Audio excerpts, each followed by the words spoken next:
ओं जननीं शारदां देवीं रामकृष्णं जगद्गुरुं पादपद्मे तयो श्रित्वा प्रणमामि मुहुर्मुहुः। देवी प्रपन्नार्तिहरे प्रसीद प्रसीद मातर जगतोऽखिलस्य। নমস্কার। মহামারী থেকে মহামায়ী এই অনুষ্ঠানে আপনাদের স্বাগত। কথামৃত ভবনের আয়োজনে এই বিশেষ অনুষ্ঠানটি হচ্ছে দুর্গাপুজোর প্রাক লগ্নে। কথামৃত ভবনের অধ্যক্ষ শ্রীমৎ স্বামী সিদ্ধেশানন্দজি মহারাজকে আমাদের সশ্রদ্ধ প্রণাম, আর আপনাদের সকলকে যথাযথ স্থানে প্রণাম, নমস্কার, শুভেচ্ছা। যে অবস্থার মধ্যে দিয়ে আমরা যাচ্ছি নতুন করে বলার অপেক্ষা রাখে না যে একটা অচেনা অবস্থা এবং একটা অচেনা ভয়ের আশঙ্কা সবসময় মানুষকে প্রায় ঘিরে রেখেছে। করোনা ভাইরাস নিয়ে যা হচ্ছে, মহামারী নাকি অতিমারী? অতিমারী বললে ঠিক হয়, কিন্তু একটু বেশি বিজ্ঞানসম্মত একটি শব্দ, পারিভাষিক শব্দ, এপিডেমিক এবং প্যান্ডেমিক। ব্যাপারটি হচ্ছে এই যে একটা রোগ ছড়িয়ে পড়ছে এবং সেটা কোনো একটা জনগোষ্ঠীর মধ্যে বা কোনো একটা অঞ্চলের মধ্যে সীমাবদ্ধ না থেকে সারা পৃথিবীকে গ্রাস করতে চাইছে। যেন সেটিকে আমরা আগে মহামারী বলতাম, এখন অন্য ইংলিশ শব্দের সঙ্গে আমরা পরিচিত হচ্ছি, ব্যবহার করছি, সেই জন্য বাংলায় অন্য বাংলা শব্দও আসছে বা পরিভাষাও তৈরি হচ্ছে। কিন্তু ব্যাপারটি এই, সেই যাকে আমরা মহামারী বলতাম, বিশ্বজোড়া মহামারী, সেইটার মধ্যে দিয়ে যাচ্ছে। এই যে ভাইরাস, এইটি আমরা যদি একটু ভাবি যে এর শেষ কবে। মানুষজন ভ্যাকসিনের কথা ভাবছেন, আবার অনেক সময় হতাশা আসছে যে এই তো বললো তৈরি হয়ে যাবে ভ্যাকসিন, এখন বলছে অনেক দেরি। এইরকম সব নানান রকমের আশা নিরাশার মধ্যে দিয়ে মানুষজন যাচ্ছেন। সেটা এই ভাইরাস এবং সেই সংক্রান্ত যে মহামারী, সেইটার সঙ্গে জড়িত হয়ে গেছে এই আশঙ্কাগুলো। কি কারণে এটি তৈরি হয়েছে? আমরা যদি ভাবি যে অনেকে বলেন যে মানুষ প্রকৃতির ওপরে অনেক অত্যাচার করছিল, অনেক রকমের বাড়াবাড়ি হচ্ছিল, সেই জন্যে এই সমস্ত সৃষ্টি হয়েছে। এইটা যথাযথ কিনা সন্দেহ আছে। কারণ প্রকৃতির ওপরে যা কিছু হয়েছে সেটা বললে হচ্ছে কি যে তার জন্য এই ভাইরাসের উৎপত্তি হয়েছে, এইটা জীববিজ্ঞানীরা মানতে চাইবেন না। আরেকটি হচ্ছে যে যখন আমরা বলি যে প্রকৃতির ওপরে অনেক রকমের জোর জবরদস্তি হয়েছে, বাড়াবাড়ি হয়েছে, তখন একটা জায়গায় যুক্তির ফাঁক থেকে যায়। প্রকৃতি মানে তো সব কিছুই। প্রকৃতি মানে কি শুধু গাছপালা? প্রকৃতি মানে তো প্রাণীরাও তো প্রকৃতিরই মধ্যে, আর প্রাণীরা যদি প্রকৃতির মধ্যে থাকে তাহলে মানুষও প্রকৃতির মধ্যে। সেই জন্যে মানুষ প্রকৃতিকে ট্যাম্পার করেছে এইটা বললে একটা যুক্তির ফাঁক তৈরি হয়ে যায়, একটা কোথাও যুক্তিগতভাবে যেন একটা জিজ্ঞাসার চিহ্ন হয়ে দাঁড়ায়। মানুষ বাকি যে প্রকৃতি তার সঙ্গে সেটার অপব্যবহার করতে পারে, কিন্তু তবুও ভাবছি যে যিনি সৃষ্টি করেছেন তিনি মানুষের মধ্যে সদ্বুদ্ধি দুর্বুদ্ধি সমস্ত দিয়েছেন, সেই জন্য মানুষ একটা আলাদা কিছু। তাহলে কি সেই সৃষ্টিকর্তার মধ্যে নয়? সৃষ্টিকর্তার দ্বারা সে সৃষ্ট নয়? এইসব প্রসঙ্গ এসে যাবে যখন আমরা বলছি ওইটা। তার মানে কি আমাদের ওই পরিবেশ দূষণ ইত্যাদি ওগুলো দিব্যি চলতে থাকবে? তা নয়, কিন্তু প্রকৃতি বলতে তার থেকে যেন মানুষকে আলাদা ভাবছি, এই চিন্তাটা যুক্তিযুক্ততা সবসময় খুঁজে পাওয়া যায় না। পাশাপাশি পরিবেশ দূষণের যে জায়গা, সেটা তো নিশ্চয়ই আমাদের বাঁচিয়ে চলতে হবে, কিন্তু ভাইরাসের প্রসঙ্গে যখন আসছি তার সঙ্গে পরিবেশ দূষণের আলাদা করে কোনো সম্পর্ক খুঁজে পাওয়া যায় না। এই যে ভাইরাস ব্যাপারটা, এইটা প্রথম থেকেই প্রায় আছে। ভাইরাসকে বলা হয় যে ওটা জীব আর জ্বরের মধ্যবর্তী একটা অবস্থা। যারা শুনছেন তাদের মধ্যে হয়তো একটা বড় অংশই এটি জানেন বা বিস্তারিতভাবে জানেন। যবে থেকে প্রাণের সৃষ্টি হয়েছে তবে থেকেই হয়তো আছে। এই ভাইরাসের ব্যাপার খুব রহস্যময়। ও যেন কোথাও একটা ঘাপটি মেরে থাকে, ওঁত পেতে থাকে, এবং তারপরে যখন সে ক্রিয়াশীল হয়, হ্যাঁ, কোনো জীব দেহের বা জীব কোষের সংস্পর্শে এলে তবে সে ক্রিয়াশীল হয়। তার আগে ওরকম একটা ওঁত পেতে থাকা মতো হয়, এবং সেটা সারা বছর হচ্ছে।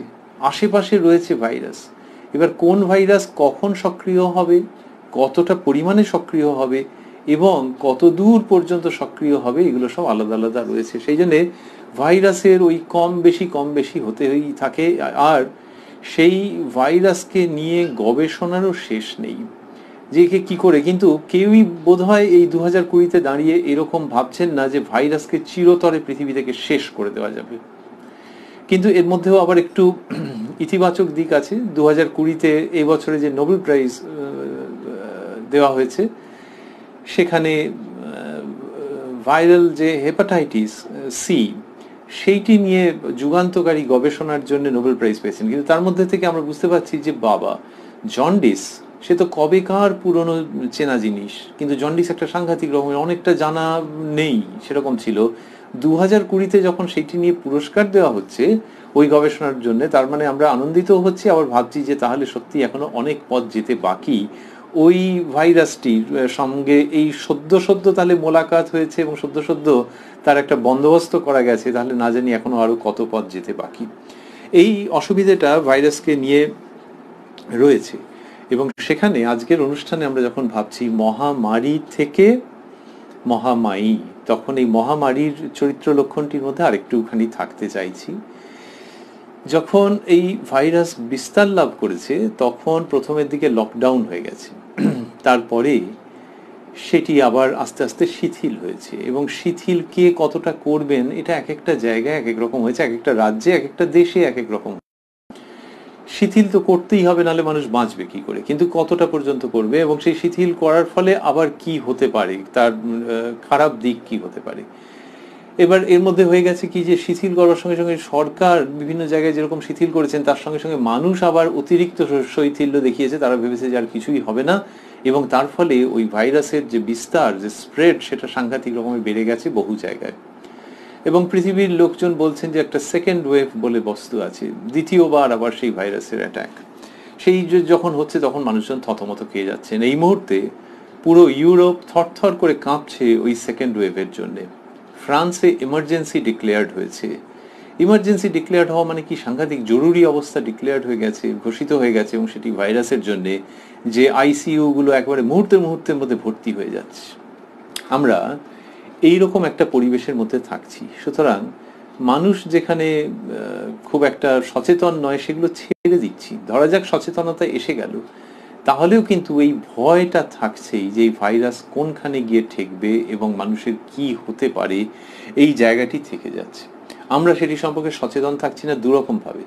একটি হচ্ছে যে ওই যা হচ্ছে আমাদের কোনো চিন্তা নেই, তুমি আমি এবং আমরা যারা আছি পরিচিতর মধ্যে আমাদের কোনো চিন্তা নেই, এইরকম ভাবে মানুষ ভাবছে। এইটা একটা ভয়ঙ্কর জিনিস, সেটা আপনাদের কাছে নতুন করে ব্যাখ্যা করার হয়তো অপেক্ষা রাখে না। আরেকটি পাশাপাশি সেটিও পরিচিত কিন্তু প্রাসঙ্গিকভাবেই উঠে আসছে, সেটি হচ্ছে যে এই যে ভাইরাসের তাত্ত্বিক দিক সেটা যেমন সত্য যে এ যাবার নয়, নানান রকমভাবে এ থেকে যায়, ভ্যাকসিন যদি আবিষ্কার হলো তো ভালো, না হলে কি হবে, এইটি যে হচ্ছে সেইটির ফলে হচ্ছে কি যে পৃথিবীতে যে লক্ষ লক্ষ মানুষ মারা গেছেন সেই চিত্রটা তো সাংঘাতিক। একদিকে হচ্ছে ইন্টারনেট, ওখান থেকে নানান রকমের খবর, নিজেদের মধ্যে আলোচনা যে হ্যাঁ দিব্যি ভালোই আছে, আচ্ছা চলো দেখি তুমি কি এটা পাঠিয়েছো না, ওটা দেখি তো ওর মধ্যে কি আছে, এরকম। আরেকটা দিক হচ্ছে যেখানে মানুষ চলে যাচ্ছে, এবং চলে যাচ্ছে কি সাংঘাতিকভাবে। অ্যাডমিনিস্ট্রেশন তারা সামলাতে পারছেন না। মৃত্যুরও তো রকম ফের আছে, মৃত্যুর পরে সেই দেহের কি হবে তারও রকম ফের আছে। এবং সেখানে যা যা ঘটেছে এবং ঘটছে সারা পৃথিবী জুড়ে, সেটা মর্মান্তিক বললেও কম বলা হয়, ওখানে আবার একটা নতুন শব্দ হয়তো দরকার। তা সেই জিনিসটি যে ঘটছে এটি সম্পর্কেও আমরা সবসময় সচেতন থাকি না, যে যা হয়েছে হয়েছে হয়েছে, কত লক্ষ যেন আর দরকার নেই।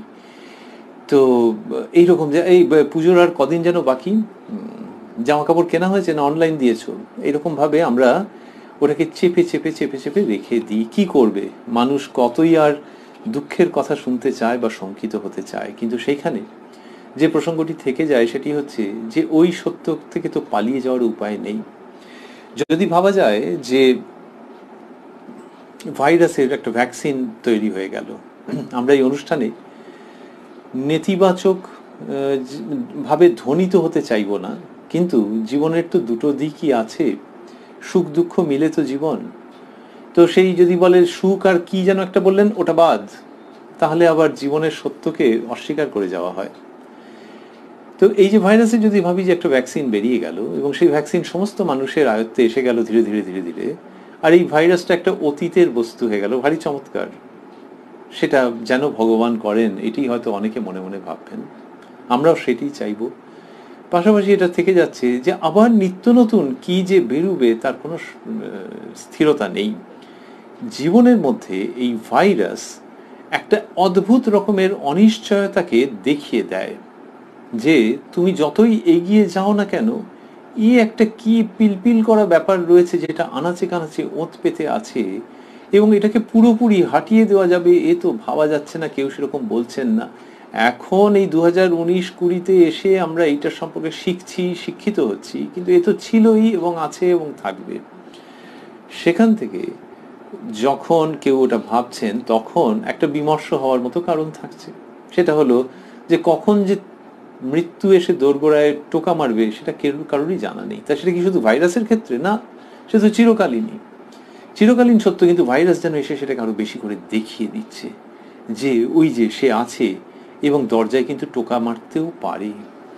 মানুষের জীবনে মানুষ ভাবে যে সে অমর হয়ে থাকবে, জীবনের অদ্ভুত অদ্ভুত সত্যগুলোর মধ্যে একটা যে অবাক করা ব্যাপার, যে ভাবে যে অমর হয়ে থাকবে, সেটা কম বয়সে ভাবে, বেশি বয়সেও ভাবতে থাকে। কিন্তু তেমনটা যে নয়, জীবন যে নশ্বর সেটা বলবার জন্যে বিরাট দর্শন ধর্মের আশ্রয় নিতে হয় না, বিজ্ঞানের আশ্রয় নিতে হয় না। বাচ্চা ছেলেও সেটা জানে, মানতে চায় না হয়তো, বা সেই দিকে মন দিতে চায় না। যখন মন ওই দিকে যায় তখন মন বিক্ষিপ্ত হয়ে যায়, দুঃখ তৈরি হয়, আশঙ্কা তৈরি হয়, জীবনের নশ্বরতার কথা ভেবে, জীবনের ইমপারমানেন্সের কথা ভেবে, যে চিরকালের নয়, এই যে ভাবনা, সেখান থেকে ধর্ম জিজ্ঞাসা তৈরি হয় যে তাহলে একটা কোপ না হয় বাঁচানো গেল, কিন্তু তারপর চিরকালের জন্য কি মহাকালের সমস্ত কোপ থেকে মুক্তি? এইখান থেকে জীবন জিজ্ঞাসা তৈরি হয়েছে যুগে যুগে, এবং সেই জীবন জিজ্ঞাসা শুরুই হয়েছে একটা বিমর্ষ ভাব থেকে, একটা শোকের থেকে। ভারতবর্ষের ধর্ম দর্শনে ঘুরে ফিরে দেখা যাবে যে একটা শোক, একটা বিমর্ষ ভাব, একটা আশঙ্কা, সেইখান থেকে সব সূচনা হচ্ছে। মহাভারতের যুদ্ধ যদি দেখি, রামায়ণের সূচনা যদি দেখি, সেটা কি খুব আরাম করে বসে খাওয়া দাওয়া করে গল্প করতে করতে শেয়ার করতে করতে তৈরি হয়েছে? তা নয়, জীবনের একটা সংকটের মুহূর্তে একটা বিরাট মহাকাব্যের সূচনা হচ্ছে। তেমনি ব্যক্তিগত জীবনের যে উপলব্ধি, সেগুলো সংকটকে কেন্দ্র করে উপস্থিত হয়। দুজন লোক, তাদের মধ্যে একজন রাজা, সেই রাজা নিজের রাজ্য থেকে বিতাড়িত হয়ে গেছেন। কি দুঃখের ব্যাপার যে আপনজন তারা বিতাড়িত করে দিয়েছে রাজাকে। আরেকজন ব্যবসায়ী মানুষ, সেই ব্যবসায়ী মানুষটি আবার কি হয়েছে, নিজের পরিবার তাকে অ্যাবান্ডন করে দিয়েছে, হাঁটিয়ে দিয়েছে। তাহলে একজন রাজ্যচ্যুত, আরেকজন পরিবারের মানুষের ভালোবাসাচ্যুত। এই দুজন বনে চলে গেছেন। এত দুঃখ হয়েছে, এত দুঃখ হয়েছে। এখনকার দিনেও তো হয় যে যদি খুব দুঃখ হয়, সে কোথাও একটা গিয়ে আলাদাভাবে রইল, লোকজন খোঁজই পাচ্ছে না, মোবাইলটা অফ করে রেখে দিয়েছে, আরে আশঙ্কা লাগছে যে গেল কোথায়। এই দুজন, এদের মনের এমন কষ্ট হয়েছে, একটা রাজা এবং একজন ধনাঢ্য ব্যবসায়ী, যে তারা বনে চলে গেছেন। তখনকার দিনে বনে যাওয়াটা সহজ ছিল। গভীর অরণ্যের মধ্যে চলে গেছেন, গিয়ে সেখানে দেখছেন যে একজন মুনি ঋষি রয়েছেন। সেই ঋষির কাছে মনের ভাব ব্যক্ত করছেন। দুজনে যে একসঙ্গে গেছেন তা নয়, একজন আগে গেছেন, গিয়ে আবার আরেকজনের সঙ্গে পরিচয় হয়েছে। বলে আপনি, বলে এরকম এরকম মনের কষ্ট। তো বলে তখন তারা ওই ঋষির কাছে বললেন এরকম মনের কষ্ট। তখন এই ঋষি বলছেন যে এই যে আপনাদের এই অবস্থাটা হয়েছে, এটার কারণ হচ্ছে মোহ এবং মায়া। সত্যি সত্যি যে রাজ্য সে ভাবছে যে সারা চিরজীবন থাকবে, এ ভাবছে পরিবারের সঙ্গেই চিরকাল কাটাবে, পরিবার আউট করে দিয়েছে তাকে। আর পরিবার আউট না করলেও জীবন আউট করে দেয়, তো টাটা করে দেয়। সেইখান থেকে এই গল্প আসছে, এই প্রসঙ্গ আসছে। তো ঋষি বললেন যে এই যে মহামায়ার মায়া, তার জন্যে মোহ তৈরি হয়, মায়ার জন্যে মোহ তৈরি হয়, এবং সেই জন্যেই মানুষ ভোগে। তো দেবী একজন আছেন, তিনি দেবী কি করেন, সমস্ত জীবকে মোহগ্রস্ত করে রাখেন। বলতে এরা সেই দেবীর সম্বন্ধে জানতে চাইলেন যে দেবীর স্বরূপ জানতে চাই, হে ঋষি আপনি দয়া করে বলুন। কারণ ওরা বুঝতে পারছেন সেন্সিবল মানুষ হিসেবে যে হ্যাঁ এই মায়ার জন্য হয়েছে, মোহের জন্য হয়েছে। যে রাজ্যচ্যুত হয়েছে মানেটা কি হয়েছে? রাজ্যচ্যুত হয়েছে মানে কি মরে গেছে? কিন্তু ওখানে ভাবছে মনে মনে যে ওটা চিরকাল চলবে, তেমনি এই ব্যবসায়ীও ভাবছেন ওই সেট আপটা চিরকাল চলবে। তো দেবীর প্রভাবে মায়া, দেবীর মায়া এবং সেই জন্যে মোহ, এই ব্যাপারটি আপনার কাছে জানতে চাই। নর্মাল কন্ডিশনে জানতে চাইতেন না হয়তো, কিন্তু নিউ নর্মালে জানতে চাইছেন, যেখানে সব ঘেঁটে গেছে সেইখানে জানতে চাইছেন। কি নাম এদের? রাজার নাম সুরথ এবং ব্যবসায়ীর নাম সমাধি। অদ্ভুত অদ্ভুত নাম, বিশেষ করে ব্যবসায়ীর। যাই হোক, এই দুজন সুরথ এবং সমাধি, তারা মেধা ঋষির আশ্রমে, মেধা ঋষির কণ্ঠে প্রাণ ভরে শুনছেন দেবীর মাহাত্ম্যের কথা, যেটি আজকে পরিচিত দেবী মাহাত্ম্য বলে, বা আরও অনেক বেশি পরিচিত নাম হচ্ছে শ্রী শ্রী চণ্ডী। মার্কণ্ডেয় পুরাণের অন্তর্গত এই শ্রী শ্রী চণ্ডীতে ভারতবর্ষের শক্তি সাধনার খুব গূঢ় প্রসঙ্গ ধরে দেওয়া রয়েছে। আমাদের অনুষ্ঠান মহামারী থেকে মহামায়ী। তো ওই সংকটের সময় সেই মহামায়া তথা সেই মহাদেবী তথা সেই মহামায়ী, মায়ী মানে মা উত্তর ভারতের ভাষায়, তো সেই মহামায়ীর প্রসঙ্গ মানুষের বারবার করে মনে আসে যে মা একজন আছেন, আচ্ছা তিনি কি করেন? মেধা ঋষি বলছেন যে তিনি সৃষ্টি স্থিতি প্রলয় করেন, তিনি এই জগৎকে সম্মোহিত করে রেখেছেন এবং তিনি প্রসন্না হলে মুক্তির কারণ হন, তিনি মহিষাসুরমর্দিনী। এই যে আমরা দুর্গা পুজো করছি, ওই মহিষাসুরমর্দিনীর যে বর্ণনা আছে সেইটিকে ধরে ধরে ধরে ধরে দুর্গা পুজো। ইয়া দেবী সর্বভূতেষু মাতৃরূপেণ সংস্থিতা নমস্তস্যৈ নমস্তস্যৈ নমস্তস্যৈ নমো নমঃ ইত্যাদি। ওই যে শ্রী শ্রী চণ্ডীতে যা বর্ণনা রয়েছে, এর মধ্যে যে কথাটা থাকলো যে প্রসন্না হলে তিনি মুক্তির কারণ হন। এই মুক্তি মানে কি? এই মুক্তি মানে হচ্ছে মোহ থেকে মুক্তি। ওই যে দুজন মানুষ, তারা তাদের বুদ্ধি বোধ দিয়ে বুঝতে পারছেন যে হ্যাঁ ওই মোহ থেকে মুক্তি দরকার। তার কারণ কি? আমরা অনুমান করতে পারি যে এক্ষুনি যদি কেউ ছুটতে ছুটতে এসে খবর দেয় যে রাজামশাই আবার আপনাকে ওই রাজ্যভার সামলাতে হবে, সেই শত্রুরা সব নিধন হয়ে গেছে, তাহলে কি রাজার চিরকালের জন্য দুঃখ চলে যাবে? ওই ব্যবসায়ীকে যদি তার পরিবারের লোকজন এসে আবার ইনভাইট করে গাড়ি করে নিয়ে চলে যান, তাহলে চিরকালের জন্য দুঃখ চলে যাবে? ওরা সেই সত্যে উদ্বোধিত হচ্ছেন যে না, আসক্তি এবং মোহের জন্যই এইটা হচ্ছে। তাহলে সেই আসক্তি এবং মোহ, এটা তো ঘটনা। এবার সেই দেবী তিনিই নাকি মোহগ্রস্ত করে রাখেন এবং তিনিই নাকি মুক্ত করেন, সেইটি যুক্ত করে আমরা শুনতে চাই। এইরকম ভঙ্গি যেখানে, সেইখানে শুরু হচ্ছে শ্রী শ্রী চণ্ডীর বর্ণনা, যেখানে মোহ এবং অজ্ঞানের বিরুদ্ধে জ্ঞানের বিজয়ের কথা রয়েছে। এবং সেটি কি হচ্ছে? ওই যে দেবী, তিনি যে অসুর নিধন করছেন, সেই পুরোটা প্রতীকী। এই অসুর হচ্ছে ভেতরকার যে ভাব, সেই ভেতরকার যে ভাব যেটি কিনা মানুষকে মোহগ্রস্ত করছে, তার বিরুদ্ধে জ্ঞানের, উপলব্ধির, অনুভূতির, প্রাপ্তির বিজয়, সেই বিজয়ের সংবাদ শ্রী শ্রী চণ্ডীর মধ্যে অনুসৃত হয়ে রয়েছে। আর ভেতরকার যে ভাব মানে তমগুণ, হ্যাঁ তমগুণ, রজগুণ, সত্যগুণ, এই তিন গুণই মানুষকে তার স্বরূপে শেষ পর্যন্ত পৌঁছাতে দিচ্ছে না। সত্যগুণ অনেক ভালো, কিন্তু তাও ত্রিগুণাতীত হলে তখন স্বস্বরূপে অবস্থান মোহমুক্তি। এবারে এইগুলিকে শেষ করতে হবে, এই গুণের পারে যেতে হবে। তাহলে এই যে গুণের পারে যাওয়া, এর সঙ্গে সমার্থক হচ্ছে যে মায়া মোহ আসক্তির ঊর্ধ্বে ওঠা, সেইটির প্রতীকী বিবরণ, গল্প, সংবাদ, উচ্চারণ, বার্তা সমস্ত শ্রী শ্রী চণ্ডীর মধ্যে ধরে রাখা আছে। সেই জন্যে মহামারী হচ্ছে অন্যতম একটি জায়গা যেটি কিনা মানুষকে ওই জীবন মৃত্যু বলা হয়। তাহলে মৃত্যুর সামনে এসে সামনে এনে দাঁড় করাচ্ছে যে কোনো সেন্সিটিভ মানুষকে। সেইখান থেকে মহামায়ীর চিন্তা ভারতবর্ষ যেন দুহাত তুলে সেটিকে আনন্দের সঙ্গে ওয়েলকাম করেছেন, যে যখনই সংকট আসে, যখনই বিপদ আসে, তখনই এই চিন্তাগুলো আসে একটা নেতিবাচক জায়গার থেকে, যেন শোকের জায়গার থেকে ইতিবাচক অশোক সংবাদের পরিণতি, অশোক উপলব্ধির সূচনা। এই যে জিনিসগুলো হচ্ছে সেটি মানুষকে আলাদা করে বিষণ্ণ হতে বারণ করছে, কিন্তু সেই সঙ্গে ওই মোহগ্রস্ত হতে বারণ করছে, মোহের গর্ত থেকে টেনে আনছে যে সব কিছু ওই রকমই চলবে, একই রকম চলবে। এই মোহটা কিন্তু সুনার অর লেটার, আজ না হোক কাল, মানুষকে দুঃখ দিয়েই থাকে।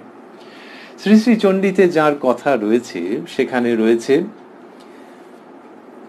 মহাকালীর কথা, মহালক্ষ্মীর কথা, মহা সরস্বতীর কথা। তো এই যে দেবীর নানান রূপের বর্ণনা, আমরা বলছিলাম যে দুর্গা পুজোর অন্যতম অবলম্বন শ্রী শ্রী চণ্ডী। এই যে নানান রকম ভাবে দেবীর তো নানান বিকাশ, নানান রূপ আছে।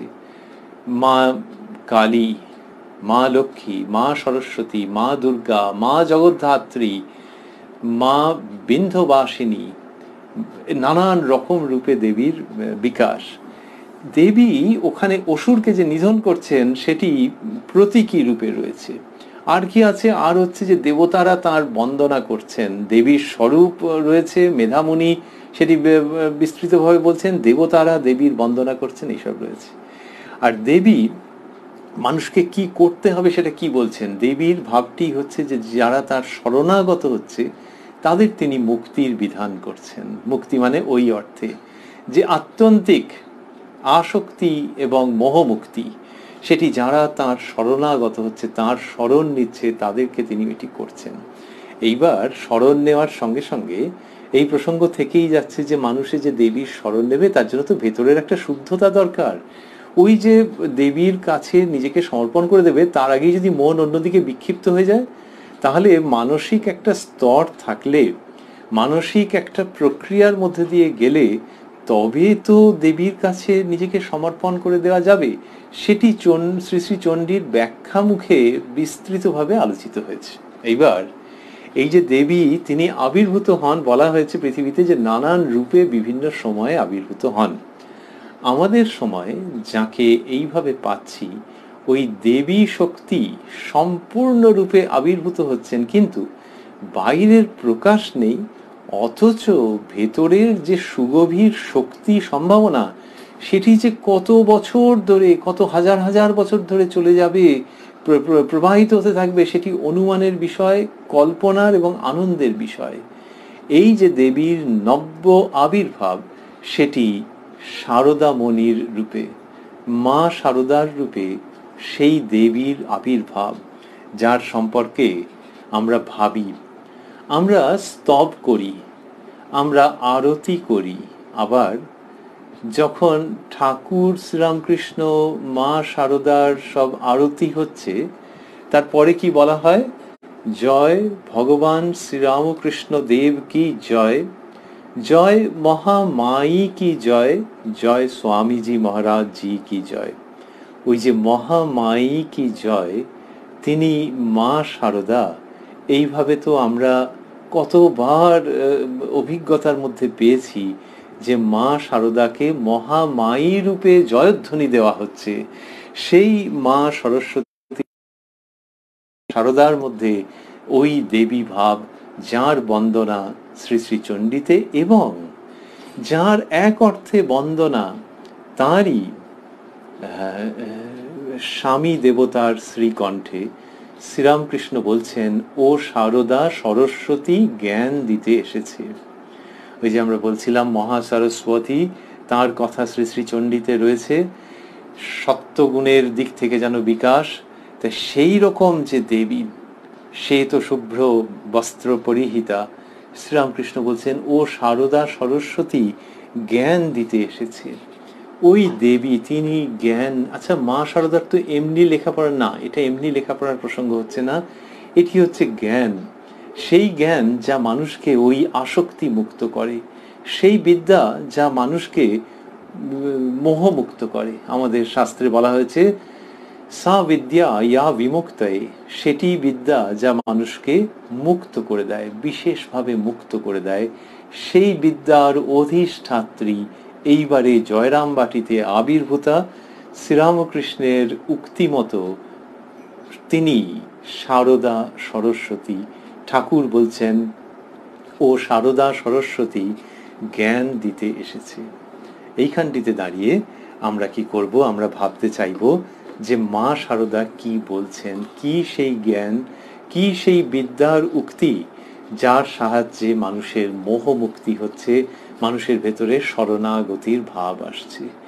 এইটির মধ্যে দিয়ে না গেলে জীবনের আপাত সুখ, আপাত রমণীয় বস্তু, ওই আপাত কথাটির মধ্যে যে ইঙ্গিত আছে সেইটিকে মনে করিয়ে দেয় যে এর একটা অবসান আছে এবং চিরকালের সুখ বলে তো কিছু নাই, কিন্তু চিরকালের আনন্দ আছে। জগৎজননী এই যুগে এসে ওই রূপে আমাদের কাছে সেই বার্তা আনছেন। আর সেটি যেমন শ্রীরামকৃষ্ণের উক্তির থেকে আমরা পাচ্ছি, তেমনি আরেকজনের উক্তি থেকে পাচ্ছি। প্রবল একটি ভাব আসছে। স্বামী বিবেকানন্দ বলছেন, জ্যান্ত দুর্গার পূজা দেখাবো তবে আমার নাম। মা শারদাকে তিনি জ্যান্ত দুর্গা বলছেন। শ্রী শ্রী চণ্ডীতে যে দেবী শক্তির আরাধনা, তিনি জীবন্ত হয়ে অবস্থান করছেন। তো ওই যে বেলুড় মঠে রয়েছেন, তার সুতরাং দুর্গাপুজো হবে। 1901 সালে স্বামীজি দুর্গাপুজো করলেন এবং ওইখানে মা দুর্গার পুজো হবে আর জ্যান্ত দুর্গার পূজা দেখাবো তবে আমার নাম। স্বামী বিবেকানন্দ আমাদের বুঝতে সাহায্য করছেন যে মায়ের মাধ্যমে সেই মা দুর্গা পুনরায় প্রকটিত হয়েছেন। মা বলছেন জীবনের উদ্দেশ্যের কথা, সেই মহাবাণী আজকের অনুষ্ঠানে আমরা স্মরণ করব। অনেকগুলি উক্তি মহিলা ভক্তদের প্রতি, পুরুষ ভক্তদের প্রতি বলেছেন, কিন্তু মহিলা ভক্তদের প্রতি অনেকগুলি এবং বিশেষ বিশেষ কতগুলি উক্তি আছে। বলছেন, কত সৌভাগ্য মা এই জন্ম, খুব করে ভগবানকে ডেকে যাও।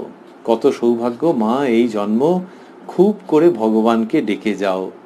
বাবা, সংসার মহা দঁক, দঁকে পড়লে ওঠা মুশকিল। ব্রহ্মা বিষ্ণু খাবি খান, মানুষ কোন ছাড়। দঁক মানে গভীর পাঁক, থকথকে পাঁক। এটি বললেন যে বাবা, সংসার মহা দঁক, দঁকে পড়লে ওঠা মুশকিল। ব্রহ্মা বিষ্ণু খাবি খান, মানুষ কোন ছাড়। শ্রী শ্রী চণ্ডীতে ওই মেধা ঋষি তিনি সুরথ এবং সমাধি মহাশয়কে বলেছিলেন যে দেবী ভগবতী তিনি মহামায়া এবং তিনি বিবেকী ব্যক্তি যারা, তাঁদেরও চিত্তকে সবলে আকর্ষণ করে মহাবৃত করেন। এইটি তিনি বলেছিলেন। দেবীর স্তবের মধ্যে আছে, সম্মোহিতং দেবী সমস্ত মেতদ। এই যে তুমি সমস্ত কিছুকে সম্মোহিত করে রেখেছ। শ্রী শ্রী মা বলছেন যে ব্রহ্মা বিষ্ণু খাবি খান, মানুষ কোন ছাড়। তাহলে ওই দেবীর মাহাত্ম্য এ যুগে দেবী নিজ মুখে বলছেন। আসলে তাঁরই মধ্যে তো সব কিছু, ওই অবিদ্যা এবং বিদ্যা সবই সেই আদ্যাশক্তির অংশ। সেটি শ্রীরামকৃষ্ণ বিশেষভাবে শেখাচ্ছেন। শ্রী শ্রী চণ্ডীতে যেমন আছে, ইয়া দেবী সর্বভূতেষু মাতৃরূপেণ সংস্থিতা, নমস্তস্যৈ নমস্তস্যৈ নমস্তস্যৈ নমো নমঃ। তার ঠিক পরেই রয়েছে, আমরা পাচ্ছি, ইয়া দেবী সর্বভূতেষু ভ্রান্তি রূপেণ সংস্থিতা, নমস্তস্যৈ নমস্তস্যৈ নমস্তস্যৈ নমো নমঃ। তুমি সমস্ত জগতে মাতৃরূপে আছো, তোমাকে বারবার নমস্কার করি, প্রণাম করি। তুমি সমস্ত জগতে মা ভ্রান্তি রূপে আছো, তোমাকে বারবার নমস্কার করি, প্রণাম করি। তাহলে ওই বিদ্যা অবিদ্যা সব কিছু তার মধ্যে রয়েছে। ওই অবিদ্যার দ্বারাই তো তিনি সম্মোহিত করছেন, আর বিদ্যার দ্বারা তিনি মুক্ত করে দিতে পারেন। শ্রী শ্রী মা বললেন যে এইটি দেবীর এই স্বরূপের কথা বলছেন এবং সেইখানে শ্রীরামকৃষ্ণের কথা আসছে যে তাহলে মানুষ কি চাইবে? মানুষ ওই বিদ্যা শক্তির আশ্রয় চাইবে, কারণ মানুষের জীবনের উদ্দেশ্য ঈশ্বর লাভ। এক্ষেত্রে ভাবতে গেলে দেবীকে উপলব্ধি করা, যে যার নিজের ইষ্টের মতো করে ভাববেন। তো সেই যে মানুষের জীবনের উদ্দেশ্য ঈশ্বর লাভ, সেই জন্যে ঈশ্বরীর, জগদীশ্বরীর আদ্যাশক্তির যে বিদ্যাশক্তি, তার কাছে মানুষ নিজেকে সমর্পণ করবে, যে তিনি যেন তার অবিদ্যা মায়ায় মুগ্ধ না করেন। এইটি শ্রীরামকৃষ্ণ শেখাচ্ছেন। এই মায়ার স্বরূপ শ্রী শ্রী মা এবার ব্যাখ্যা করছেন। ওই যে বললেন যে ব্রহ্মা বিষ্ণু পরে খাবি খায়, সেই মায়ার স্বরূপ অল্প অল্প কথায় শ্রী শ্রী মা কি সুন্দর করে নিয়ে আসছেন। সুন্দর বললে যেন মনে হয় আমরা যেন অ্যাপ্রিসিয়েট করছি, আসলে আমাদের বুঝতে ভারী সুবিধা হচ্ছে। তো ওই যে শ্রী শ্রী চণ্ডীতে আমরা পাচ্ছি যেখানে বলা হচ্ছে যে তিনি সংসার মুক্তির হেতু, তিনি সংসার মুক্তির হেতু ভূমা পরমা ব্রহ্মবিদ্যা রূপিণী ও সনাতনী। ওই সংসারেও তিনি বদ্ধ করতে পারেন, মুক্তও করতে পারেন। তিনি সংসার বন্ধনের কারণ স্বরূপা অবিদ্যা এবং ব্রহ্মা বিষ্ণু আদি সকল ঈশ্বরের ঈশ্বরী। আমরা আগে এই প্রসঙ্গ শুনেছি। এইবারে এই মায়ার স্বরূপ দেখাচ্ছেন শ্রী শ্রী মা, কি সুন্দর করে বলছেন, বাসনাই, শ্রী শ্রী মা বলছেন, বাসনাই সকল দুঃখের মূল, বারবার জন্ম মৃত্যুর কারণ আর মুক্তি পথের অন্তরায়। ওই যে বাসনা থেকে যাচ্ছে, এইবার এই বাসনা, তাহলে মানুষকে এই বাসনার থেকে মুক্ত হতে হবে। শ্রী শ্রী মা বলবেন নির্বাসনার প্রসঙ্গ। তাহলে এই যে বাসনার থেকে মুক্ত হতে হবে, অনেক সময় লোকে এমনি অল্প বুদ্ধিতে ভাবে যে মন যা চায় সেগুলো মনকে দিতে হবে, খুব গন্ডগোলের কথা। ওই ছোটোখাটোগুলো মিটিয়ে নিতে হবে, কিন্তু মন যা চায় সেটা যদি তাকে খাদ্য দিতে থাকে, ফিড করতে থাকে, তাহলে একটা জীবনে কেন অজস্র জীবনেও সেটা শেষ হবে না। সেই জন্য এক্ষুনি যেটুকুনি একটু একটু মনে হচ্ছে, একটু মনে হচ্ছে, সেটাকে শ্রীরামকৃষ্ণ কি সুন্দর করে দেখিয়েছেন যে মনকে একটু দিয়ে তারপরে মনকে এটা বোঝানো যে এটা পেয়েই কি তুমি চিরকাল সন্তুষ্ট থাকবে, তখন মন ওই বিচারটা করতে পারবে। কিন্তু তা না হলে বাসনা ওইটা মন থেকে একেবারে সরিয়ে দিতে হবে, যেভাবে হোক। শ্রী শ্রী মা বলছেন একটু সন্দেশ খাওয়ার বাসনা থাকলেও পুনর্জন্ম হয়। কি অন্তিম কথা বলছেন, চূড়ান্ত। একটু সন্দেশ খাওয়ার বাসনা থাকলেও পুনর্জন্ম হয়। বাসনাটি সূক্ষ্ম বীজ, যেমন বিন্দু পরিমাণ বটবীজ হতে কালে প্রকাণ্ড বৃক্ষ হয়, যেমন বিন্দু পরিমাণ বটবীজ হতে কালে প্রকাণ্ড বৃক্ষ হয়, তেমনি বাসনা থাকলে পুনর্জন্ম হবেই। যেমন এক খোল থেকে নিয়ে আর এক খোলে ঢুকিয়ে দিলে, ওই বাসনাকে সূক্ষ্ম শরীরের সঙ্গে সেটি যুক্ত থাকছে এবং একটি দেহ থেকে আরেকটি দেহের মধ্যে ঢুকে গেল। কত লক্ষ জনই পরিভ্রমণ করে মানুষ্য জন্ম, তারপরে আবার কি হবে কে জানে, কিন্তু ওই বাসনাটি থাকলে ওইটি হয়, আর তা না হলে জীব মুক্ত হয়ে যায়। এবার এই বাসনার সব শেষ অবলম্বন কোনটি, বা কোনটিকে ঘিরে সে আবর্তিত হতে থাকে এবং সেটা যেতে চায় না, সেটি হচ্ছে দেহাত্ম বুদ্ধি। এই যে দেহাত্ম বুদ্ধি, যে দেহকেই মানুষ ভেবে রাখছে যে সেটি সে, এইটা কিছুতেই যেতে চায় না সহজে, এইটা পেরিয়ে গেলেই হয়ে গেল। শ্রী মা বলছেন দেহে মায়া দেহাত্ম বুদ্ধি, শেষে এটাকেও কাটাতে হবে।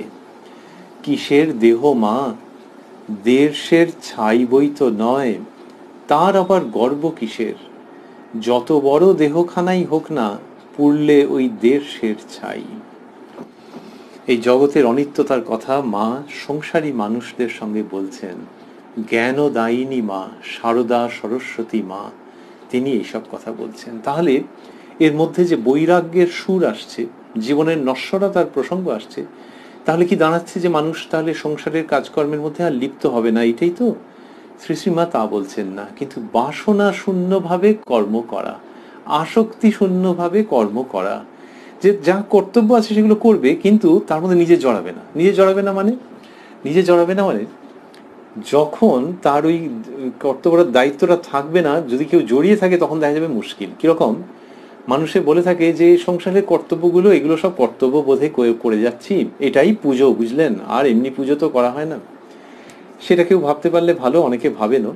পাশাপাশি ওই যে সংসারের কর্তব্যগুলো করে যাচ্ছেন, ভাবছেন পুজোর মতো করে, কিন্তু যদি ওর মধ্যে আসক্তি থাকে তাহলে ওটা অন্যরকম। যেমন কেউ ধরে যা খুব করছেন টরছেন এবং তার উদয়াস্ত খাটনি হচ্ছে, এবার একজন কেউ বললেন যে এই এসে গেছে, সেটা সংসারে নতুন কেউ হন বা মানে সারাক্ষণের জন্য কেউ একজন এসে থাকুন, অথবা একটা হায়ার্ড সার্ভিস কারোর নেওয়া হোক, যে এবার থেকে করবে, তখন এই ব্যক্তির সাংঘাতিক অবস্থা হতে পারে যে না ও কি পারবে দুদিনের, আর সমস্ত উলট পালট করে দেবে, ও আমাকে দেখতে হবে। তখন বোঝা যাবে যে শুধু কর্তব্য বোধে করছেন না, এর মধ্যে আসক্তিও ঢুকে গেছে, যে আমি ছাড়া কেউ করতে পারবে না, আমি বসে বসে দেখবো যে অন্য কেউ করছে।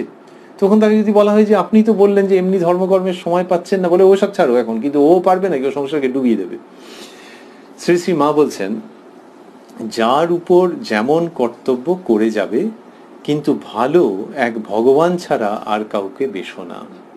তাহলে ওই যে দায়িত্ব কর্তব্য, তার যে বন্ধনটি রয়েছে, ওইখান থেকে তো বুঝতে পারা যাচ্ছে যে দায়িত্ব কর্তব্য বোধে যদি করতো ভালো ছিল, কিন্তু সেটা করতে গিয়ে আসক্তি তাকে জড়িয়ে ধরেছে, এবং সেইটি তখন সে ভাবছে যে সে তার পুজো সব কিছু দায়িত্বের জায়গায় রয়েছে, কিন্তু আসক্তি থেকে কেমন ধারা হয়ে গেছে। সেইখানে মা বলছেন তাহলে যদি কেউ আসক্তিটাকে ছেড়ে দেয়, তার মানে কি? তার মানে হচ্ছে যে সে ঈশ্বরের উপরে ফল সমর্পণ করেছেন, যে ঈশ্বর এই দায়িত্বটা এই মুহূর্তে দিয়েছেন, সেই জন্য করছি, সবাই যেন ভালো করে বেঁচে বর্তে সুখে স্বাচ্ছন্দ্যে থাকে, আমি যাদের ভার আমার উপরে পড়েছে। কিন্তু এটা একবারের জন্যও নয় যে আমি না থাকলে ওরা কোথায় যাবে, ওরা ভেসে যাবে, তাই কখনো হয়? পৃথিবীতে কারোর জন্য কোনো কাজ আটকে থাকে, তাহলে এর মধ্যে দুঃখ কিছু নেই, কিন্তু এর মধ্যে ঈশ্বরের উপর সমর্পণজনিত আনন্দ আছে, যে তিনি যে কাজ দেবেন। আবার তিনি যদি বলেন যে আচ্ছা এখানকার 1 ঘন্টার কাজ কমিয়ে দিলাম আর সেই সময়টা আমাকে ডাকো, তাহলে সবটাই হবে। কারণ এই যাদের দেখভাল করছি এবং আমি সবাই তো তার অধীনে, কে কার দায়িত্ব নেয়, তিনি যেটুকুনি সময় দিয়েছেন সেইটুকুনির জন্য। এই যে ফল সমর্পণ করে যখন দায়িত্ব কেউ পালন করবে, ঠাকুর মা শেখাচ্ছেন যে তখন তার দ্বারা অপূর্বভাবে দায়িত্ব পালিত হবে। আসক্তিযুক্ত লোক যেভাবে করতে পারে তার থেকে ঢের ভালো হবে। শ্রী শ্রী মা বলছেন যার উপর যেমন কর্তব্য করে যাবে, কিন্তু ভালো এক ভগবান ছাড়া আর কাউকে বেশো না। এইসব বললেন। আর কি? আর রয়েছি আমরা ওই প্রসঙ্গে যে দৈনন্দিন জীবনের মধ্যে দিয়ে এই মায়ামোহ মুক্ত ভাবে সংসারের সঙ্গে কিভাবে কাজ করা যায়। শ্রী শ্রী মা বলছেন মনটাকে নিয়েই সব কিছু, মনকে নিয়ন্ত্রণ করতে হবে। আবারও একজন স্ত্রী ভক্তের কাছে বলা, মন না মত্ত হস্তি মা, হাওয়ার সঙ্গে সঙ্গে ছোটে। বলছেন যে মা কি বলবো এই ভঙ্গি। শ্রী শ্রী মা যখন বলেছেন তখন যেন সেই গল্প করার মতো ভঙ্গি করে বলেছেন নিজের মেয়ে নিজের ছেলের সঙ্গে, যে মন নাকি মত্ত হস্তি মা, মন না মত্ত হস্তি মা, হাওয়ার সঙ্গে সঙ্গে ছোটে। মানে এইরকম ভাবে ছুটছে, এবং যে ছুটছে তার বডি ওয়েট কত, সে হাতি, আবার মত্ত হাতি। তাহলে মত্ত হাতি যদি হাওয়ার স্পিডে ছোটে, তাহলে কি সাংঘাতিক হাওয়ার বেগে যদি ছোটে মন সেই রকম। তাই বলছেন শ্রী শ্রীমা সর্বদাই বিচার করবে, যে বস্তুতে মন যাচ্ছে তা অনিত্য চিন্তা করে ভগবানে মন সমর্পণ করবে। তাই বললেন সর্বদা বিচার করবে। বিচার মানে সদ অসৎ বিচার, যে কোনটা জগতের নিত্য বস্তু আর কোনটি অনিত্য। যে এই পুজোর সময় শপিং করেছে, শপিং করে উড়ে বাবা ঘর প্রায় বোঝাই হয়ে গেছে, চমৎকার। কিন্তু সেই সঙ্গে হচ্ছে যেগুলো কি চিরকাল থাকবে? অন্য কোনো অর্থ যদি ছেড়েও দেওয়া যায়, যে ও তো কালার ফেড আউট করে যাবে এক সময়, তারপর যদি নাও ফেড আউট করে ওই ডিজাইনটা এক সময় আউট অফ ফ্যাশন হয়ে যাবে, ভাল লাগবে না, এটা ওটা হবে, ও চিরকাল থাকবে না। আচ্ছা এখন যে মজা করছি, তাহলে কি ওটা শপিং করবো না? বা কেউ শপিং কেউ করে এনেছে সেই থেকে গোমরা মুখে থাকবো? আনন্দ করব, কিন্তু একটু ভাববো যে এটা চিরকালের নয়। তাহলে চিরকালের কে? ওই যে ঠাকুর ঘরে হয়তো একটি ছোট্ট ল্যামিনেটেড ছবি আছে, তিনি চিরকালের, তিনি চিরকাল ছিলেন, আছেন এবং থাকবেন। তাকে ভেবে নিয়ে যদি এই শপিং এর দিকে তাকানো যায়, তাহলে নতুন করে আনন্দ উপভোগ করা যাবে। তার আলোয় সমস্ত জগৎ আলোকিত করে যদি দেখা যায়, তাহলে এই নশ্বর জীবনের মধ্যে অমলিন আনন্দ বার্তা প্রবাহিত হবে তরঙ্গের মতো। সেইটা এরা বারবার করে দেখাচ্ছেন, এবং মা ওইটি বললেন যে বিচার করতে হবে, সর্বদাই বিচার করবে, যে বস্তুতে মন যাচ্ছে তা অনিত্য চিন্তা করে মন সমর্পণ করবে। এই কথা শ্রী শ্রী মা বলছেন। আর বলছেন ঠাকুরের কথা আসছে, মায়ের প্রসঙ্গ আসবে, আর ঠাকুরের কথা মায়ের শ্রীমুখে শুনবো না আমরা। মা বলছেন এই কলিতে শুধু সত্যের আঁট থাকলেই ভগবান লাভ হয়। ঠাকুর বলতেন যে সত্য কথাটি ধরে আছে সে ভগবানের কোলে শুয়ে আছে। তো এই কথা বলছেন যে এই কলিতে শুধু সত্যের আঁট থাকলেই ভগবান লাভ হয়। তাহলে মনকে নিয়ন্ত্রণে রাখা, সদসৎ বিচার করা, এসব প্রসঙ্গ এলো। আর তার সঙ্গে আছে, তোমাকে একটা শর্টকাট বলে দিচ্ছি, এরকম ভাবেই যেন বলা, কিন্তু সেটা হালকা করে বলা নয়, সেটা কিছুটা হবে কিছুটা হবে না এরকমভাবে বলা নয়। এ কলিতে শুধু সত্যের আঁট থাকলেই ভগবান লাভ হয়। তার মানে একমাত্র যদি সত্যকে যদি কেউ অবলম্বন করে থাকে তাহলে তার ভগবান লাভ হবে। ঠাকুর বলতেন যে সত্য কথাটি ধরে আছে সে ভগবানের কোলে শুয়ে আছে। তাই এইগুলো যে করা, মনকে নিয়ন্ত্রণে রাখা, সদসৎ বিচার করা, সত্য কথাকে ধরে রাখা, এগুলো কি সহজে হবে? হবে না। কিন্তু কে বলেছে যে ঈশ্বর লাভ খুব সহজে হওয়ার? তার জন্য আগেকার দিনে কত তপস্যা করতে হতো। হয়তো চুল জটা এই সমস্ত নেমে যেত মানুষের, তো জটা পড়ে গেছে একেবারে। তারপর কত তীর্থে যেতে হতো, কত ব্রত উপবাস, নিরম্ব উপবাস। এই যুগের তপস্যা ওই যে সত্যকে ধরে থাকা, সেটা শক্ত, এবং শক্ত বলেই সেটি তপস্যা। এবং শ্রী শ্রী মা বলছেন যে সত্যের আঁট থাকলেই ভগবান লাভ হবে। এই যে তপস্যা, তারই আরেক নাম সাধনা। মা বলছেন খাটতে হয়, না খাটলে কি কিছু হয়? সংসারে কাজকর্মের মধ্যেও একটি সময় করে নিতে হয়, অর্থাৎ এই ভগবানকে ডাকবার একটা সময় করে নিতে হয় সংসারের কাজকর্মের মধ্যেও। এই যে মা এটি বলছেন, আমরা বলছিলাম দেবী মহামায়ী, ইনি এই কথা যে বললেন যে সংসারের কাজকর্মের মধ্যেও একটি সময় করে নিতে হয়, আমাদের সুবিধে হচ্ছে যে এই জ্যান্ত দুর্গা তার জীবন দিয়ে এগুলি দেখিয়ে গেছেন। তিনি সংসারের মধ্যে থেকেছেন, তিনি সংসারের মধ্যে থেকেছেন, সংসার করেছেন। তার ভেতরের অবস্থাটি কি সেগুলি তো যারা দেখেছেন, যারা দর্শন করেছেন, তারা ধন্য হয়ে গেছেন যে ওগো সংসার এর মধ্যে ঢোকেনি, কিন্তু তিনি সংসারের মধ্যে থেকেছেন। সেই তাকে দেখেছিলেন বা দর্শন করেছিলেন বালক যোগিন, কম বয়সী ছেলে। তিনি রাত্রির বেলায় ঠাকুরের ঘরের বাইরে, ঠাকুর কোথায় গেলেন ঠাকুর কোথায় গেলেন সেই সব যে ঘটনা ঘটলো, তারপর দেখলেন ঠাকুর পঞ্চবটির দিক থেকে আসছেন, ঝাউতলার দিক থেকে আসছেন, সেটা একটা প্রসঙ্গ। তারপর সেই রাত্রিরেই মাকে দেখলেন যে মা নহবতের চন্দ্রালোকে সমাধিস্থা, ওই নহবতের দোতলায় মনে হয়, উত্তর দিকের যে নহবতটি রয়েছে, যেখানে এখন মায়ের ঘর, মায়ের পুজো হয়, মা রয়েছেন। তো সেই বাড়িটির দোতলায় শ্রী শ্রী মাকে খুব সম্ভব দেখলেন, এবং দেখে যোগিন মহারাজের বা তখনকার বালক যোগিনের মনে হলো ইনি সাধারণ মানবী নন। ওই সমাধিস্থা মাকে দেখে তার মনে হলো সেই শ্রী শ্রী মায়ের শ্রীমুখের উক্তি, সংসারে কাজকর্মের মধ্যেও একটি সময় করে নিতে হয়। মা দক্ষিণেশ্বরে কত কাজের মধ্যে রত থাকতেন, তার মধ্যে ওই গভীর রাত্রে তিনি সমাধিস্থ রয়েছেন। আর এই ছেলে যিনি উত্তরকালে সন্ন্যাসী স্বামী যোগানন্দ, তার দেখেই মনে হচ্ছে ইনি সাধারণ মানবী নন। সেই অসাধারণ মানবী, সেই দেবী শক্তির শ্রীমুখের বাণীর মধ্যে আমরা রয়েছি। মন্ত্র শক্তির কথা বলছেন শ্রী শ্রী মা, বলছেন ভগবানের নামের বীজ কতটুকু, তা থেকেই কালে, ভগবানের নামের বীজ কতটুকু মানে ছোট সংক্ষিপ্ত, তা থেকেই কালে ভাব ভক্তি প্রেম এই সব কত কি হয়।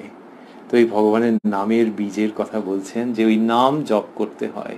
তাহলে শ্রী শ্রী মায়ের জীবনে ওইটি ছিল। তো তিনি ওই সর্বদা নাম জপ প্রার্থনার মধ্যে থাকতেন। ভগিনী নিবেদিতা মায়ের জীবন সম্পর্কে বলছেন যে her life is one long stillness of prayer, তার জীবন একটি দীর্ঘ নীরব প্রার্থনা। তাহলে এই যে মা শারদার জীবন দীর্ঘ নীরব প্রার্থনা, ভগিনী নিবেদিতা কি সুন্দর ফুটিয়ে তুলছেন। তিনিই বলছেন যে ভগবানের নামের বীজ কতটুকু, তা থেকেই কালে ভাব ভক্তি প্রেম এইসব কত কি হয়। ভাইজির সঙ্গে কথা হচ্ছে, কথা হতে হতে ভাইজি নলিনী দিদি, কথা হতে হতে মা বলিতেছেন এ তো হলো, আগে যে প্রসঙ্গ হয়েছে, আচ্ছা তোরা বল দেখি কোন জিনিসটা ভগবানের কাছে প্রার্থনা করতে হয়। নলিনী দিদি বলিতেছেন কেন পিসিমা, জ্ঞান ভক্তি, মানুষ যাতে সংসারে সুখে থাকে এই সব প্রার্থনা করতে হয়। মা বলিতেছেন, মা নামটি সুন্দর, মা বলিতেছেন, মা দুর্গা বলিতেছেন, জগন্মাতৃকা বলিতেছেন। লেখক লিখছেন মা বলিতেছেন এক কথায় বলতে গেলে নির্বাসনা প্রার্থনা করতে হয়, কেননা বাসনাই সকল দুঃখের মূল, বারবার জন্ম মৃত্যুর কারণ আর মুক্তি পথের অন্তরায়। এই যে বললেন নিজের ভাইজিকে, নলিনী দিদি, এরা তো কোন স্তরের আমরা জানি না, মায়ের ভাইজি হয়ে এসেছেন। আমরা যদি থাকতাম এই একই উত্তর দিতাম তো, অথবা আরো অনেক হালকা উত্তর দিতাম। মা বললেন যে ভগবানের কাছে, আচ্ছা তোরা বল দেখি কোন জিনিসটা ভগবানের কাছে প্রার্থনা করতে হয়। স্বাভাবিক নলিনী দিদি বলেছেন, কেন পিসিমা, জ্ঞান ভক্তি, মানুষ যাতে সংসারে সুখে থাকে এইসব প্রার্থনা করতে হয়। সেখানে শ্রী শ্রী মা বলছেন যে এক কথায় বলতে গেলে নির্বাসনা প্রার্থনা করতে হয়। এইটি ওই যে দেবী, সেই দেবী দেখাচ্ছেন যে বাসনা শূন্য যদি কেউ হন, নির্বাসনা যদি, এক কথায় যদি প্রার্থনা করতে হয়, নির্বাসনা যদি কেউ প্রার্থনা করেন, তাহলেই সব কিছু হয়ে যাবে। আর বলছেন এত জপ করলাম বলো আর এত কাজ করলামই বলো, কিছুই কিছু নয়। মহামায়া পথ ছেড়ে না দিলে কার কি সাধ্য। হে জীব, শরণাগত হও, কেবল শরণাগত হও, তবেই তিনি দয়া করে পথ ছেড়ে দেবেন। তার মানে ওই যে সত্য রক্ষা, নির্বাসনা, এই সমস্ত কিছু যে প্রসঙ্গ হচ্ছে, সদসৎ বিচার, সবার শেষে থেকে যাচ্ছে যে তিনি যেন দ্বার ছেড়ে দেন। তিনি দ্বার ছেড়ে দিলে তবেই হবে। মহামায়া পথ ছেড়ে না দিলে কার কি সাধ্য। শ্রী শ্রী চণ্ডীতে আছে, ত্বং বৈ প্রসন্না ভুবি মুক্তি হেতু, তুমি প্রসন্না হলে মুক্তির কারণ হও। সেইটি শ্রী শ্রী মায়ের কথার মধ্যে আমরা পাচ্ছি কি অপূর্বভাবে, যে মহামায়া পথ ছেড়ে না দিলে কার কি সাধ্য। এইগুলি ভাবতে ভাবতেই আমরা অনুষ্ঠানের শেষের দিকে চলে আসছি। তাহলে ওই যে মুক্তির কথা ভাবা হচ্ছে সেটি থাকছে। তাহলে আমরা যা দিয়ে শুরু করেছিলাম যে মহামারী, তাহলে সেখান থেকে মানুষের তাহলে ভালো আলাদা করে আমরা চাইবো না? না হয় অমরত্বের কথা ভাবছি না, কিন্তু মানুষের ভালো। তখন উত্তর হচ্ছে হ্যাঁ, সবসময় ভালো চাইবো আমরা। নিজেরাও তো বাইরে নই, জগৎ জুড়ে যে মানব গোষ্ঠী, সকলের ভালো চাইতে হয়। সাধনা করতে করতে, ঈশ্বরকে ভাবতে ভাবতে ওই ভাবটি আসে। মা শেখাচ্ছেন, এবং শেখাচ্ছেন কি উচ্চ ক্ষেত্রে। বলছেন সাধন করতে করতে দেখবে আমার মাঝে যিনি, তোমার মাঝেও তিনি, দুলে বাগদি ডোমের মাঝেও তিনি। এই যে সকলের মধ্যে তিনি রয়েছেন। সুতরাং আমরা ভালো চাইব, মহামারীর থেকে মুক্তি চাইব, বিপদ শোক তাপ থেকে মুক্তি চাইব, কিন্তু সকলের জন্য। ওই যে মা বললেন সাধন করতে করতে দেখবে আমার মাঝে যিনি, তোমার মাঝেও তিনি, দুলে বাগদি ডোমের মাঝেও তিনি। তার মানে যখন সাধন ঠিক হবে তখন এইরকম দেখবে যে সর্বত্র তিনি। শ্রী শ্রী চণ্ডীতে রয়েছে দেবী নিজের স্বরূপ প্রকাশ করছেন, একই বাহং জগত্যত্র দ্বিতীয়া কা মমাপরা। আমি সর্বত্র, আমি ছাড়া দ্বিতীয় আর কে আছেন।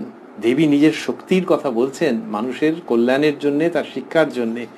আর এই দেবী মা শারদা কি মধুর ভাবে বললেন যে আমার মাঝে যিনি, তোমার মাঝেও তিনি, দ্বিতীয়া কা মমাপরা, আমি ছাড়া আর কে আছে। সেইটির কি অদ্ভুত আধুনিক অনুবাদ। আমার মাঝে যিনি, তোমার মাঝেও তিনি, দুলে বাগদি ডোমের মাঝেও তিনি। এ তো সকলকে নিয়ে এক পুজোর ঐক্যতান ধ্বনিত হচ্ছে। সেটি শ্রী শ্রী মা, মা জগদ্ধাত্রী, মা দুর্গা, জগন্মাতা স্বয়ং সেইভাবে করে ঘোষণা করছেন। আর ওই যে বললেন যে মহামায়া দ্বার ছেড়ে দিলে হয়, মহামায়ার, ওই জন্য মহামায়ার আশ্রয় গ্রহণ করতে হয়। গানের মধ্যে আছে, জানিস নাকি ওরে সমন আছি আমি মায়ের কোলে। তাই মহামারীর চিন্তা যখন আসছে তখন আমাদের মহামায়ীর চিন্তা আসছে। গানের মধ্যেই চ্যালেঞ্জ দেওয়া রয়েছে যে জানিস নাকি ওরে সমন আছি আমি মায়ের কোলে। তার মানে যিনি বলছেন তার কি কোনোদিন মৃত্যু হবে না তা নয়, কিন্তু তিনি মৃত্যুঞ্জয়ী হবেন। মৃত্যু তাকে ভয় দেখাতে পারবে না, মৃত্যু তাকে নিরাশ করতে পারবে না, মৃত্যু তার অন্তরের আলোককে নিভিয়ে দিতে পারবে না। ভয়, জানিস নাকি ওরে সমন আছি আমি মায়ের কোলে। আরেকটি গানে আছে, ভয় দেখাস নে আমায় সমন, মায়ের চরণ বুকে ধরেছি, ভয় দেখাস নে আমায় সমন। সেই জন্যে মহামারীর থেকে মহামায়ীতে আমাদের সমস্ত কিছু। শ্রী শ্রী মা যখন কাশীতে রয়েছেন, কাশীধামে রয়েছেন, তখন কি হয়েছে, তখন উনি লক্ষ্মী নিবাসে থাকতেন সেই সময়টাতে।